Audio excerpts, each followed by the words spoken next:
Ya, shalom Bapak Ibu. Puji Tuhan, kita bertemu di dalam kasih Tuhan dan kita akan bersama-sama berdoa sebelum kita membaca, merenungkan dan melakukan firman-Nya. Saya pimpin kita di dalam doa. Bapa di surga, kami bersyukur dan berterima kasih. Seminggu kami ada di dalam kehidupan kami di luar gereja. Namun pada hari Tuhan kami dikumpulkan di sini bersama-sama menikmati hadirat Tuhan yang kudus. Kami bersyukur dan berterima kasih menyaksikan kebesaran Tuhan yang menuntun kehidupan kami hari demi hari.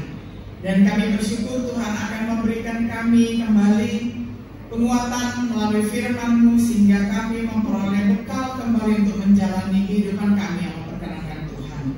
Kami serahkan waktu kami ke dalam tangan kasih-Mu ya Bapa. Kami serahkan ibadah kami dari awal pertengahan hingga akhirnya ke dalam tangan kasih-Mu. Dan terlebih kiranya Tuhan meteraikan firman-Mu di dalam hati kami sehingga firman Tuhan menjadi satu kesatuan di dalam kehidupan kami. Terpujilah nama-Mu ya Bapa, di dalam nama Tuhan Yesus kami berdoa. Amin. Bapak Ibu yang dikasihi oleh Tuhan, hari ini kita akan merenungkan satu bagian dari firman Tuhan dengan tema terjadi sesuai dengan firman Tuhan yang akan kita baca dari 2 Raja-Raja 4 ayat 42 sampai 44. Saya akan bacakan untuk kita semuanya 3 ayat ini dari kitab 2 Raja-Raja pasal 4 ayat 42 sampai 44. Saya bacakan untuk kita semuanya. Datanglah seseorang dari Baal Salisa dengan membawa bagi abdi Allah roti puluh hasil, yaitu 20 roti jelai serta gandum baru dalam sebuah kantong. Lalu berkatalah Elisa, berilah itu kepada orang-orang ini supaya mereka makan. Tetapi pelayannya itu berkata, bagaimanakah aku dapat menghidangkan hidangan ini di depan 100 orang? Jawabnya, berikanlah kepada orang-orang itu supaya mereka makan. Sebab beginilah firman Tuhan, orang akan makan, bahkan akan ada sisanya. Lalu dihidangkannya di depan mereka, maka makanlah mereka dan ada sisanya, sesuai dengan firman Tuhan. 2 Raja-Raja 4 ayat 42 sampai 44. Bapak Ibu dan saudaraku yang dikasihi oleh Tuhan, kita perhatikan bahwa di dalam kisah yang dicatat di dalam kitab 2 Raja-Raja 4 ayat 42 sampai 44 ini menekankan banyak hal, tetapi hari ini kita akan memperhatikan khusus 2 tokoh dan nanti kita melihat bagaimana implikasi serta implementasinya di dalam kehidupan kita berjemaat ya. Kita melihat penekanan 2 tokoh, yakni tokoh Elisa dan juga tokoh pelayan. Nah, kita melihat bagaimana di awal ayat ini 42 menekankan kebaikan hati Nabi Elisa dan pemeliharaan Allah yang luar biasa kepada umatnya ketika di masa kelaparan. Dan seseorang dari Baal Salisa ini tidak diketahui siapa namanya, tetapi Baal Salisa ini adalah daerah. Dia membawa roti puluh hasil, yaitu 20 roti jelai, jadi sudah diolah menjadi roti ya. Dan juga selain roti jelai ada gandum baru yang diberikan kepada Elisa. Nah, jadi kepada Elisa itu adalah seperti perwakilan kepada Allah. Jadi umat membawa persembahan kepada gereja gitu ya, kepada Tuhan. Tetapi ini perjanjian lama ditujukan kepada Nabi waktu itu. Nah, sekarang kita mau melihat seseorang yang tidak diketahui siapa namanya ini, yang jelas dia percaya kepada Allah yang hidup. Dia ini membawa roti hulu hasil. Nah, roti hulu hasil itu sama dengan hasil hulu, artinya hasil pertama dari pertanian begitu ya. Nah, kalau peternakan ya hasil pertama dari peternakannya, entah peternakan domba atau sapi dan sebagainya begitu ya. Nah, tetapi karena dia petani, maka dia membawa buah sulung ya. Jadi buah sulung, hasil hulu atau hulu hasil itu sama saja, yakni yang pertama dari pekerjaannya ya, buah pertama, panen pertama dari pekerjaannya. Nah, roti hulu hasil ataupun hasil hulu ataupun buah sulung di dalam pekerjaan seseorang, baik dia itu petani, baik dia peternak, dan pada saat ini baik kita itu pegawai, baik kita itu pengusaha ataupun yang bergerak di bidang jasa, gaji pertama begitu ya. Nah itu merujuk kepada persembahan pertama dari panen yang diberikan kepada Tuhan. Nah Taurat ataupun kitab Taurat menetapkan hasil panen pertama ini dipersembahkan kepada Tuhan itu sebagai bukti penghormatan bahwa Tuhan itu adalah pemilik segala sesuatu. Nah kita perhatikan yang diberikan oleh seseorang ini adalah roti jelai ya. Roti jelai dengan gandum itu mirip-mirip. Kalau kita di Indonesia ya jarang-jarang melihat tanaman gandum ya, karena kita di sini memang lebih banyak menanam padi begitu. Ataupun kalau ada yang mirip itu adalah sorghum ya. Ada gambarnya, boleh ditayangkan ya. Klik ya. Kita melihat gandum itu mirip-mirip dengan ya seperti itu ya. Jadi mirip dengan ya kita lihat sorghum atau ya padi ya, ada miripnya sedikit gitu ya. Nah jadi jelai dengan gandum mana yang lebih baik ya? Biasanya orang menilai gandum itu lebih mahal sedikit daripada jelai begitu ya. Jadi jelai itu lebih murah sedikit dibandingkan dengan gandum. Nah jadi seperti itulah. Nah sekarang mari kita perhatikan kualitas diri sang nabi yang tercatat di dalam ayat 42. Kita mau melihat kualitas Nabi Elisa yang tercatat di dalam ayat 42 ini. Yang pertama-tama adalah tentang kebaikan hatinya. Nah Elisa meminta pelayannya ataupun bujangnya, pada saat itu disebut begitu ya, kalau sekarang disebut asisten ya. Nah Elisa meminta asistennya untuk memberikan roti kepada orang-orang yang makan, karena kata firman Tuhan, orang akan makan dan ada sisanya. Kebaikan hati adalah penting di dalam memberi kepada orang yang kekurangan. Jadi pada masa Elisa ini menjadi nabi, pada saat itu ada masa kelaparan yang melanda, sehingga banyak orang kekurangan makanan, banyak orang yang kelaparan. Jadi ketika ada seseorang memberikan persembahan yang sudah jadi, bentuk makanan yang sudah diolah, yakni roti jelai 20 biji ya, 20 buah begitu, dan ada gandum baru juga. Nah ini tidak langsung serta-merta Nabi Elisa mengatakan saya makan atau kamu pelayan dapat 1, saya dapat 19 begitu. Tidak demikian, tetapi dikatakan berikanlah kepada umat yang kelaparan. Nah ini kebaikan hati seorang pelayan Tuhan, padahal dia adalah waktu itu perwakilan Tuhan begitu ya, perwakilan. Karena apa? Karena umat kalau mau membawa persembahan ini dibawa ke hadapan Elisa, dan Elisa ini akan mendoakan, dan kemudian pasti nabi ini boleh mendapatkan bagian pertama kalau dia mau. Tetapi dia ini adalah nabi yang sungguh baik hati, dia mendahulukan umat ya, dia tidak ambil untuk dirinya sendiri, tapi dia bilang berikanlah kepada orang yang kelaparan, yang memerlukannya. Nah kemudian kita melihat yang berikutnya, Elisa percaya bahwa ada pemeliharaan Allah yang luar biasa di masa depan ataupun di masa kelaparan yang sedang terjadi ini. Jadi apapun yang terjadi, musim panen, musim kering, musim kelaparan, musim kelimpahan, semuanya itu ada di dalam kedaulatan Tuhan, ada di dalam pemeliharaan Allah. Dan ketika dia mengatakan berikanlah itu untuk umat Tuhan makan, itu menunjukkan bahwa Allah selalu memelihara orang yang percaya, bahkan dalam situasi sulit di masa kelaparan. Nah kalau di dalam situasi kelaparan biasanya orang menjadi egois ya. Karena apa? Karena perut ini minta diisi begitu ya. Nah jadi biasanya kalau udah lapar, kita tidak memikirkan tetangga udah makan belum ya, gitu kan enggak ya. Tetapi kita memikirkan, aduh GERD nih ya, aduh sakit lambung nih, aduh sakit mah kan begitu ya. Nah jadi yang kita pikirkan adalah diri sendiri. Nah tetapi di sini kita melihat situasi sesulit apapun, Nabi Elisa ini karena dia adalah nabi yang takut akan Tuhan, dia mengajarkan kepada umat untuk bersandar kepada Tuhan, untuk memberikan perhatian yang kepada orang-orang yang juga sama-sama mengalami kesulitan. Lalu yang bagian berikutnya, Elisa mengikuti firman Tuhan. Jadi di dalam masa kelaparan ini dia senantiasa berdoa, bersekutu kepada Tuhan, sehingga dia tahu apa yang Tuhan kehendaki.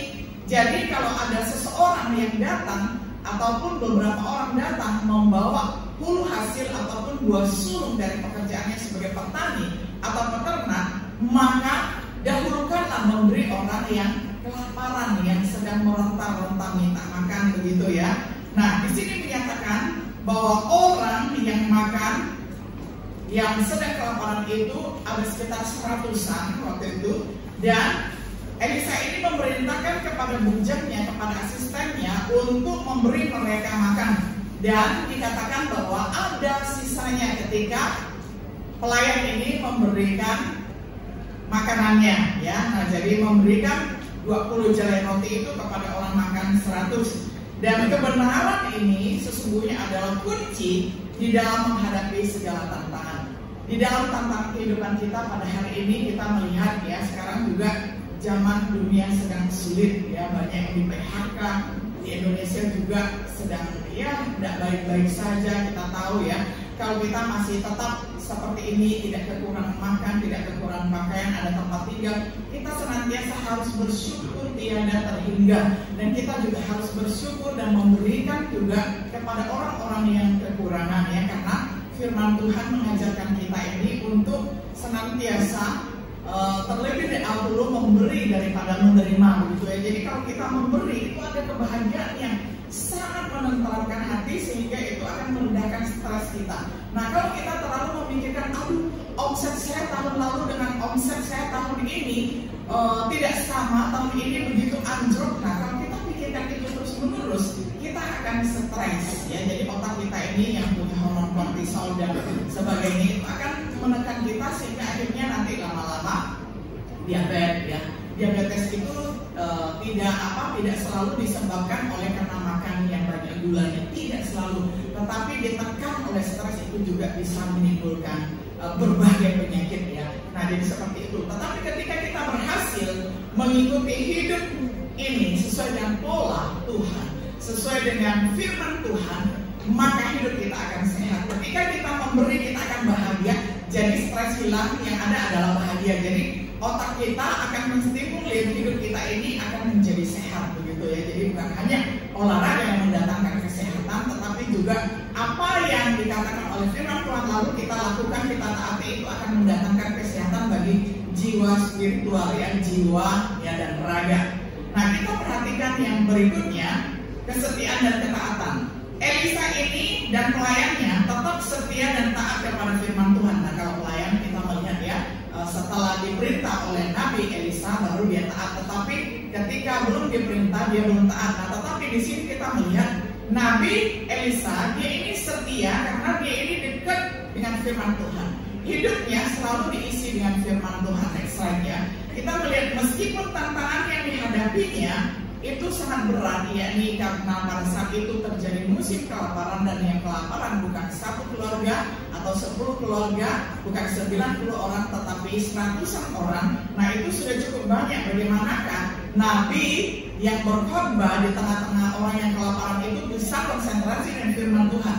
Berarti harus ada mukjizat, dan dia sebagai Nabi tahu bahwa Tuhan akan melakukan mukjizat. Tuhan akan menunjukkan kemahakuasaan memelihara umat yang di tengah-tengah musim kekeringan ataupun musim pancaroba, begitu. Nah, jadi Elisa ini menanamkan nilai-nilai kesetiaan dan ketaatan kepada umatnya di tengah-tengah musim pancaroba, ya, musim yang sangat sulit, paceklik, ya. Sehingga dengan demikian ada nilai yang diserap oleh umatnya pada saat itu, dan hal itu, ya, boleh sekali lagi mengajak umatnya untuk taat, kemudian untuk setia kepada Tuhan di segala musim kehidupan. Nah, yang berikutnya, di dalam situasi kelaparan, Elisa ini tetap yakin bahwa Allah memelihara orang percaya. Elisa yakin dan percaya bahwa Allah akan memberikan kebutuhan yang cukup untuk semua orang yang memerlukan. Nah, jadi dia melihat walaupun orang yang dia tahu itu ada sekitar 100-an kelaparan dan tidak memiliki makanan, tetapi sebagai nabi yang setia berdoa dan taat kepada Tuhan, setia kepada firman Tuhan, dia tenang, dia terkendali, walaupun mungkin dia sendiri lapar, tetapi dia percaya bahwa Allah akan mencukupi segala kebutuhan dirinya, termasuk orang-orang yang dia pimpin, begitu ya. Nah, jadi itulah kualitas seorang nabi yang bernama Elisa, yakni penggantinya Nabi Elia, ya. jadi sama-sama nabi besar ya. Jadi Elia itu kita tahu adalah nabi yang begitu besar karena dapat melakukan banyak mukjizat, dan dia tidak mengalami kematian karena dia naik kereta yang berapi ya, bukan setur ya, bukan numpak setur ya, bukan numpang kereta api atau komuter lain begitu ya, tetapi kereta yang ada apinya lalu dia terangkat ke surga, kan begitu.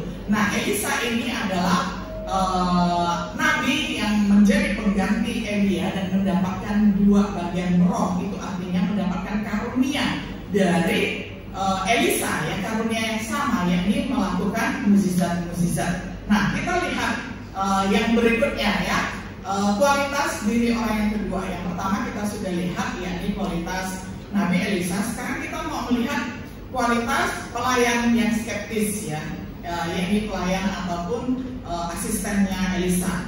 Nah, sang pelayan ini dapat kita baca kelakuannya di dalam ayat 43.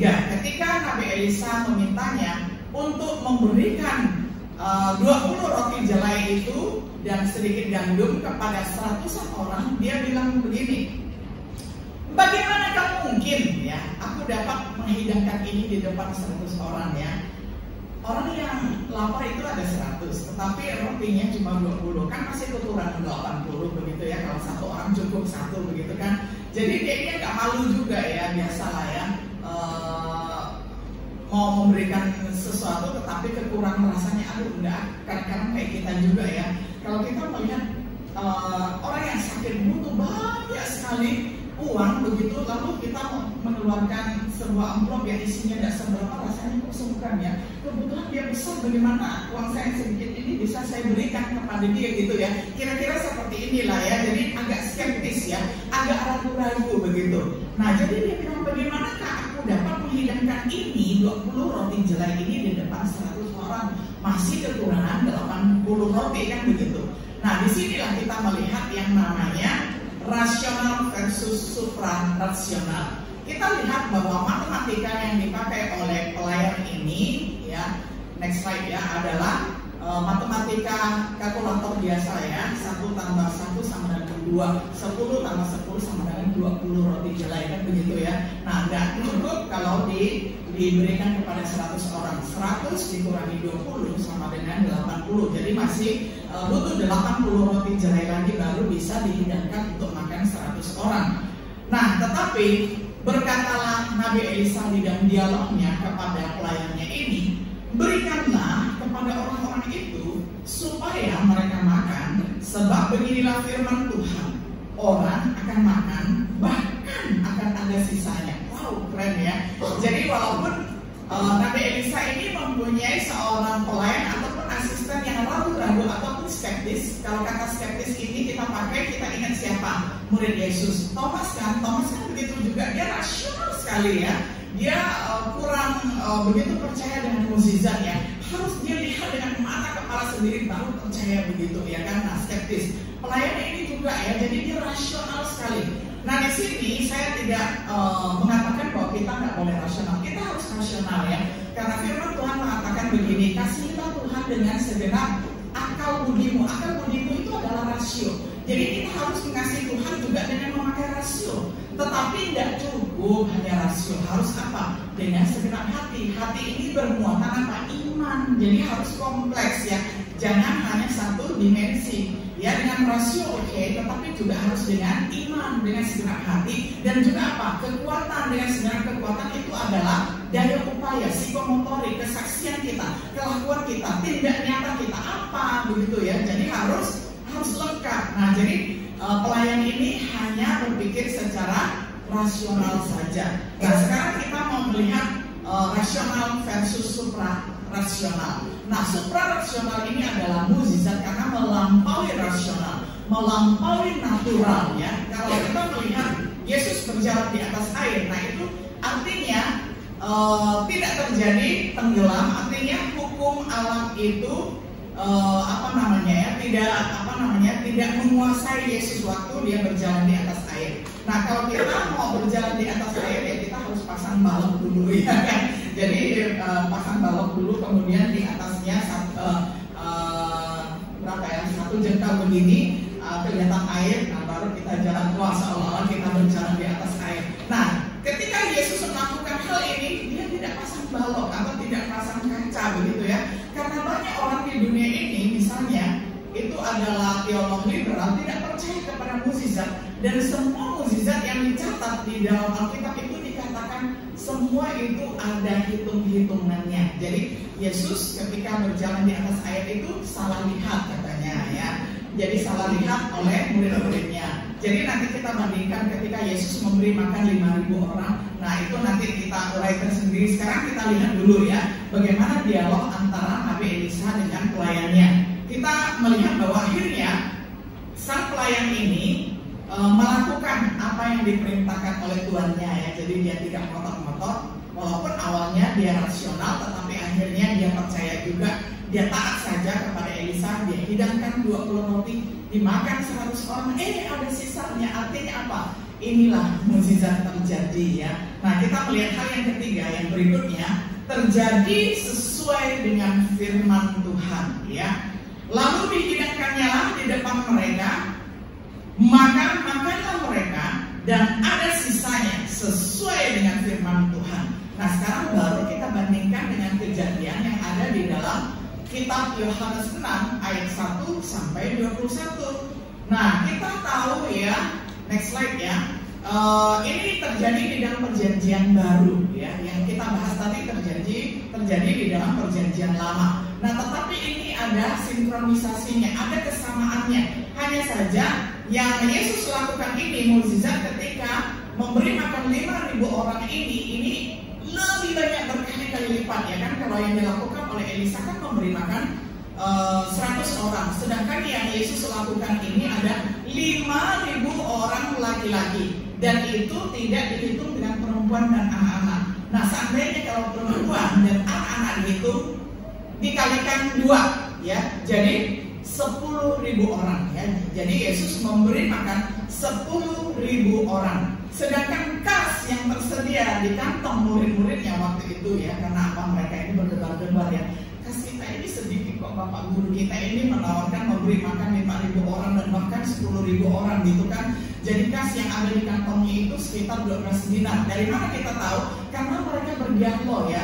Mereka mengatakan 12 dinar ini gak akan cukup katanya ya. 12 dinar ini gak akan cukup memberi makan kepada 10.000 orang itu ya. Nah dinar kalau kita rupiahkan hari ini itu sekitar 636.444 rupiah ya, kalau tidak merubah ya kursnya ya.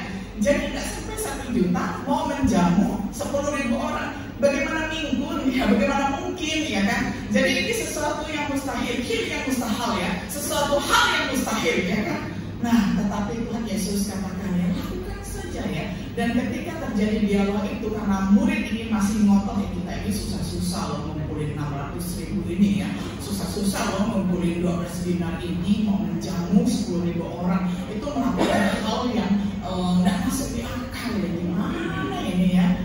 Sedangkan waktu itu hari sudah menjelang malam, mereka juga sama-sama lapar karena mereka berhari-hari mengikuti Yesus di padang belantara kan begitu ya. Banyak orang mendengarkan khotbah Yesus. Nah kita lihat, maka Yesus di tengah-tengah berdialog itu datanglah Andreas. Nah Andreas itu adalah murid Yesus yang jarang sekali dicatat perbuatannya. Nah tetapi perbuatan kali ini yang dicatat di dalam kitab Yohanes ya. Andreas, seorang murid yang jarang sekali disebut-sebut, dia datang membawa seorang anak laki-laki ya. Nah jadi ada seorang boy ini ya, boy itu anak laki-laki ya. Saya berpikir mungkin roti boy itu terilhami oleh seorang anak laki-laki ini yang datang dengan membawa 5 roti dan 2 ikan ya. Kita nggak tahu si boy ini namanya siapa, makanya si pemilik roti boy mungkin ya, dia terilham oleh ini, maka dia memberi nama mereknya roti boy gitu ya. Nah jadi kalau kita ke stasiun kita melihat roti boy harumnya gitu ya. Nah jadi kita lihat si boy ini datang hanya membawa 5 roti dan 2 ikan. Bagaimana mungkin bisa mengenyangkan 10.000 orang ya kan? Jadi murid-muridnya pun mulai panik ya, dia bilang kalaupun kita ada uang nggak ada restoran, kalaupun kita ada uang nggak ada panitia yang bisa kerja dalam waktu beberapa jam menyiapkan makanan untuk 10.000 orang. Wah, saya dan ikan ini sering sekali terlibat di dalam kepanitiaan. Memberi makan 2.000 orang saja, wah getar-getir. Apalagi kalau misalnya terlambat sedikit dihidangkan, ada yang bunyi-bunyikan piring, ting-tang, panik begitu ya. Ada loh ya orang-orang yang tertentu yang kalau dia lapar itu dia ambil ya garpu dan sendok lalu dia mainkan piring begitu jadi paduan suara ya. Dan itu nggak enak banget kita sebagai panitia rasanya. Aduh, 2000 orang itu nggak gampang dilayani kan begitu ya. Nah jadi kita melihat ini melayani 10.000 orang, bagaimana mungkin dari panitianya lagi ya. Nah tetapi itulah yang namanya rasio melawan supra rasio. Rasio ya mengatakan harus ada 10.000 mangkok ya, 10.000 makanan, 10.000 paket ya, paket apa sih namanya, paket Grab ya. Nah jadi baru bisa Grab food begitu ya, baru bisa mengenyangkan. Tetapi di perusahaan mana yang bisa menyiapkan sebanyak itu ya dalam waktu 2 jam misalnya? Waduh, nggak ada ya. Nah tetapi inilah yang namanya Tuhan memperhatikan umatnya yang kelaparan. Jadi Tuhan mengatakan duduklah berkelompok-kelompok ya. Dan kemudian setelah Yesus berdoa dan mengucap berkat, dia pecahkan roti dan ikan dan dia bagi-bagikan. Dan ternyata dimakan luar biasa ya. Dimakan 10.000 orang sampai kenyang. Seandainya kalau kita hitung ya, misalnya mukjizat ini sekitar 10.000 orang, kita nggak usah hitung 10.000 lah, hitung 5.000 orang saja dikalikan satu porsi 10.000 ya. Itu harga warteg ya, kita nggak usah hitung harga yang 20.000, harga GrabFood gitu ya, dan bisa lebih tinggi gitu kan. Hitung harga yang paling rendah saja, 5.000 orang kali 10.000 ya, harga yang pokoknya porsi warteg gitu ya, itu sudah 50 juta. Seandainya kalau satu porsi itu 20 juta berarti butuh 100 juta. Seandainya kalau dihitung 1.000 orang berarti butuh 200 juta. Bagaimana mungkin? Nah itulah kalau matematika kita yang normal ini. Nah tetapi matematika Tuhan berkata lain. Karena Tuhanlah sumber kehidupan, Tuhanlah roti hidup, Tuhanlah air yang hidup. Di mana ada kekeringan, Tuhanlah yang akan memberikan kita minum. Di mana ada kelaparan, Tuhanlah yang akan memberikan kita makan. Tetapi seringkali kita bertanya, bagaimana caranya? Nah kan kembali lagi ya, bukannya kita nggak boleh pakai rasio, harus pakai rasio, tetapi juga harus pakai iman, juga harus ada tindakan. Kalau Tuhan katakan lakukan begitu ya. Jadi harus satu paket begitu ya. Nah jadi di sini kita lihat ada sisa 12 bakul ya setelah dikumpulkan potongan-potongan itu. Nah sekarang kita mau melihat pendapatnya para teolog liberal yang tidak percaya kepada mukjizat. Dia katakan bahwa Yesus itu tidak mungkin ya melakukan mukjizat memberi makan 10.000 orang atau 5.000 orang ini ya. Yang ada adalah waktu itu katanya ketika Yesus suruh mereka duduk lesehan berkelompok-kelompok, mereka itu disuruh mengeluarkan bekalnya masing-masing. Nah sekarang mari kita kembali kepada catatan Alkitab. Kalau mereka ada bekal, kenapa murid-muridnya panik? Betul nggak ya? Nah kenapa murid-muridnya panik? Ya kan? Jadi kalau mereka lapar, ya tidak perlulah ya mereka itu berdiskusi seperti itu, karena murid-murid itu merasa bertanggung jawab. Karena apa? Karena orang banyak ini mengikuti gurunya, mengikuti Yesus kan begitu. Nah lalu kalau mereka mengeluarkan bekal untuk makan masing-masing, lalu kenapa sisanya harus dikumpul? Betul nggak ya? Nah jadi itulah kita melihat bahwa apa yang dikatakan oleh teolog liberal itu hanya main rasio saja. Dia tidak percaya kepada mukjizat yang melampaui hukum alam, yang melampaui hukum akal budi ya. Karena yang menciptakan hukum alam itu kan Tuhan. Kalau Tuhan yang melakukan mukjizat, bisa dong diadakan kan begitu ya. Kitanya yang tidak bisa, karena apa? Kita ini terikat kepada hukum alam, ya kan? Seperti saya ini, kalau berdiri begini nggak mungkin saya melayang, karena kalau saya melayang itu melawan hukum alam. Jadi saya harus menjejakkan kaki ini di atas ini panggung ini ya. Nggak mungkin saya melayang kecuali saya ini menggunakan kuasa apa begitu ya. Trik sulap ya. Aduh, saya suka sekali menonton trik sulap ya untuk membongkar begitu. Oh, orang bisa mengadakan ini dan itu, ternyata triknya begitu. Ya, orang mau jago-jagoan ya. Orang yang sulap itu kan sebenarnya mau menunjukkan bahwa dia bisa melakukan hal-hal yang melawan hukum alam gitu ya, yang supra rasional, ternyata timbul-timbulan belakang kan begitu. Nah, saya nggak mau deh ya yang seperti itu. Karena apa? Karena kita melihat bahwa kita bersandarkan kepada Tuhan akan terjadi sesuai dengan firman Tuhan itu jauh lebih indah, jauh lebih dahsyat. Nah, sekarang kita mau perhatikan ya, terjadi sesuai dengan firman Tuhan. Jadi segala sesuatu dapat terjadi sesuai dengan firman Tuhan kalau kita mau bergerak, kalau kita mau taat. Nah, seandainya kalau pelayan Elisa tetap ngotot, enggak mau, malu saya hanya mempunyai modal 20 roti, tapi kok dibagikan kepada 100 orang, dia tetap aja berpegang kepada 20 roti jelainya dan tidak mau dibagi-bagikan, mukjizat tidak akan terjadi. Jadi kita melihat bahwa segala sesuatu terjadi sesuai dengan firman Tuhan kalau yang rasio ini yang mulai percaya kepada hal-hal yang supranatural, bahwa Tuhan dapat melakukan segala sesuatu yang melampaui akal budi, yang melampaui hukum alam, begitu ya. Nah, jadi natural versus supranatural ya. Hukum alam ya, yang 20 roti jelai itu nggak cukup dimakan oleh 100 orang, itu adalah hukum alam. Nah, tetapi karena mukjizat maka terjadilah supranatural, karena roti itu entah dibanyakan atau roti itu walaupun hanya makan secuil bisa mengenyangkan, kita kan tidak tahu ya seperti apa kerjanya yang supranatural itu, tetapi bahkan ada sisanya. 20 roti itu ternyata tidak habis dimakan oleh 100 orang ya di dalam kisah 2 raja-raja ini. Nah, yang terjadi dengan hukum alam dan kita melihat versusnya itu adalah dengan firman-Nya, maka kita lihat yang terjadi itu adalah sesuai dengan firman-Nya, bahkan ada sisanya. Dan hal ini kalau kita bandingkan dengan Mazmur 145 ayat 10 sampai 19, saya bacakan untuk kita semua, ada di slide ya. Mari slide perhatikan, saya akan bacakan untuk kita semuanya. Ini terjadi seperti yang sudah difirmankan. Kalau kita lihat tesis dan antitesisnya itu sama. Apa yang terjadi di dalam satu bagian firman Tuhan sebenarnya itu sinkron dengan yang dicatat di Perjanjian Lama dan juga terjadi juga di Perjanjian Baru. Mari yang slide ya diputar di Mazmur 145, saya bacakan ya kita semua. Mazmur 145 ayat 10 sampai 19. Segala yang kau jadikan itu akan bersyukur kepadamu ya Tuhan, dan orang-orang yang kau kasihi akan memuji Engkau. Mereka akan mengumumkan kemuliaan kerajaan-Mu dan akan membicarakan keperkasaanmu, untuk memberitahukan keperkasaanmu kepada anak-anak manusia dan kemuliaan semar kerajaan-Mu. Kerajaan-Mu ialah kerajaan segala abad, dan pemerintahan-Mu tetap melalui segala keturunan. Tuhan setia dalam segala perkataannya, yang penuh kasih setia dalam segala perbuatannya.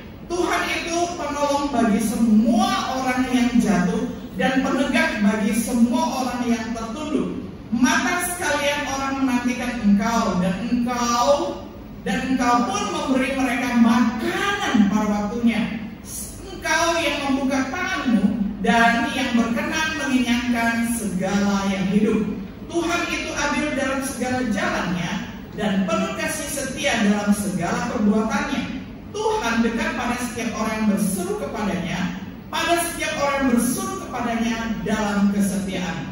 Mazmur 145 ayat 10 sampai 19. Kita lihat, betul bukan apa yang dilakukan di dalam 2 raja-raja, sesuai yang kita baca di dalam Mazmur, bahwa Tuhan akan mengenyangkan orang pada waktunya bagi mereka yang berharap dan yang menaruh kesetiaan kepadanya. Nah, yang bagian berikutnya kita melihat sikap kita sebelum semuanya terjadi, apakah sudah sesuai dengan firman Tuhan. Misalnya satu saat kita diperhadapkan ya, katakanlah dengan apa yang terjadi ini, nggak usah sakit penyakit lah ya, jangan ya. Misalnya kelaparan gitu ya, jadi kelaparannya 1 hari aja, nggak usah 1 minggu gitu ya.